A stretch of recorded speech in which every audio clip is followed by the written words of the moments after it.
रूस के सदर व्लादिमीर पुतिन ने गुज़िश्ता जुमेरात को यूक्रेन और मगरबी ममालिक के साथ महीनों पर मुहित कशीदगी के बाद यूक्रेन में स्पेशल मिलिट्री ऑपरेशन का ऐलान किया था। यूक्रेन पर रूसी हमले अब भी जारी हैं और मुल्क के शुमाल मशरकी इलाके सोमी के गवर्नर के मुताबिक वहां एक फौजी अड्डे पर हमले में 70 यूक्रेनी फौजी हलाक हुए हैं।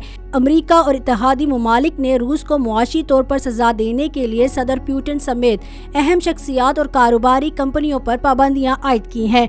ख्याल रहे कि दूसरी आलमी जंग अजीम के बाद से यूक्रेन पर हमला किसी भी यूरोपीय रियासत पर होने वाला सबसे बड़ा हमला है। यूक्रेन पर रूसी हमले के बाद पाकिस्तान में भी सोशल मीडिया सारिफीन की तरफ से ख्याल जाहिर किया जा रहा था कि अगर रूस और अमेरिका एक बार फिर आमने सामने आते हैं तो ये कशीदगी तीसरी जंग अजीम को जन्म दे सकती है।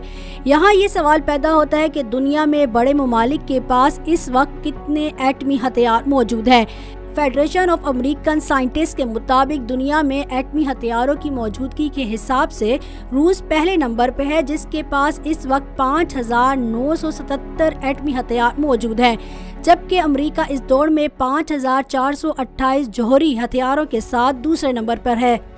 एटमी हथियारों पर नजर रखने वाले इदारे आर्म्स कंट्रोल एसोसिएशन के मुताबिक अमेरिका के इत्तेहादी फ्रांस के पास 2019 में कमोबेश 300 एटमी हथियार मौजूद थे, जबकि बरतानिया के पास इस वक्त 225 के करीब एटमी हथियार मौजूद हैं।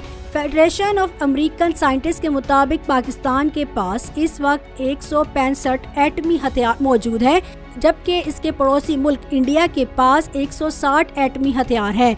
इनके पास मौजूद डाटा के मुताबिक इस वक्त इसराइल के पास 90 और शुमाली कोरिया के पास 20 एटमी हथियार मौजूद हैं।